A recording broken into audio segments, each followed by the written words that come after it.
नमस्कार. मी डॉक्टर समाधान काळे. डॉक्टर समाधान काळे या यूट्यूब चॅनलमध्ये आपले सर्वांचे स्वागत करीत आहे. आजचा विषय आहे दात किडणे.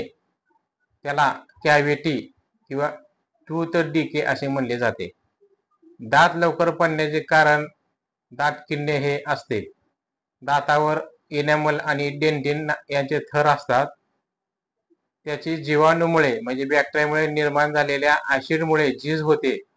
त्याला दात किडणे असे म्हटले जाते. खाण्यापिण्याच्या वाईट सवयीमुळे दात किडण्याचे प्रमाण सध्या भरपूर वाढलेले आहे. दात हा कार्य, सौंदर्य आणि रचना याचा एक अद्भुत संगम आहे.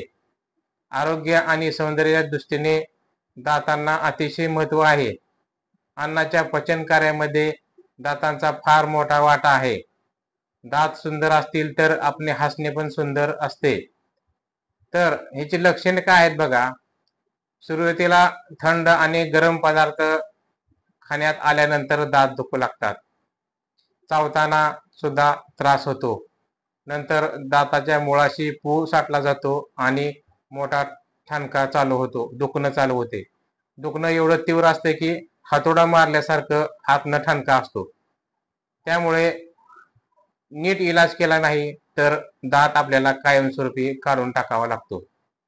तसेच लक्षणामध्ये वारंवार दुखणे, आतमध्ये कीड साचणे, दाताला आतमध्ये कॅव्हिटी म्हणजे पोकळी निर्माण होणे, त्यानंतर तोंडाचा घाण वास येणे, कीटकजन्य जर दाताची स्वच्छता नीट नाही झाली तर दातावर थर साचले जातात आणि त्यामुळे दाताची स्वच्छता नीट होत नाही आणि त्यामुळे दाताचे झीज भरपूर प्रमाणात झाल्यामुळे दाताला इन्फेक्शन होते आणि त्यामुळे कीड लागते आणि कीड लागल्यामुळे आपल्याला शेवटी दात काढावा लागतो. आता आपण याची कारणे काय आहे त्याच्यावर चर्चा करूया.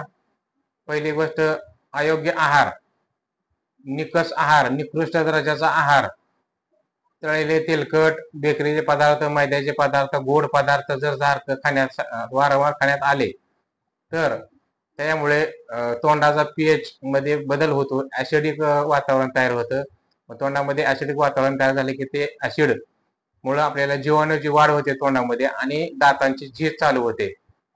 त्यानंतर आहारामध्ये कार्बोहायड्रेट आणि प्रथिनेचं समप्रमाण नसले, तसेच मिनरल्स आणि विटॅमिन्स जर कमतरता वारंवार होत असेल तर सुद्धा दात किडण्याचं प्रमाण वाढतं. त्यानंतर दात स्वच्छ न करणे, दात जर आपण सकाळ संध्याकाळ व्यवस्थित नाही घासले तर त्यामध्ये अन्नकण साचतात, ते कुजतात आणि कुजल्यानंतर त्या ठिकाणी जीवाणूंची वाढ होते आणि तिथे कीड लागली जाते. त्यामुळे दात खराब व्हायला चालू होतात. त्यानंतर आपण उपचार बघूया. उपचारामध्ये जर दात किडला असेल तर किडलेला भाग काढून त्यामध्ये चांदी किंवा सिमेंट असे भरले जाते. नाहीतर मुळापर्यंत जर ते कीड असेल तर तो दात कायमस्वरूपी काढावा लागतो. यानंतर आपण वारंवार सकाळ संध्याकाळ असं व्यवस्थित स्वच्छ दात किंवा काही गोड खाण्यात आल्यानंतर 11 वेळा चूळ भरणे, दाताची सफाई राखणे असे जर केलं तर आपल्याला दाताची समस्या कधी होणार नाही. त्यानंतर जर पेस्ट वापरायची असेल तर त्यामध्ये फ्लोराईडचे प्रमाण असलेले पेस्ट वापरा. त्यामुळे दातावरचे एनेमल टिकून राहील, भक्कम राहते. त्यानंतर योग्य आहार घ्या. त्यानंतर कच्चा आहार घ्या. कच्चा आहार घेतल्यामुळे दाताला घर्षण होते आणि दातावर थर साचला जात नाही, दात स्वच्छ होतात.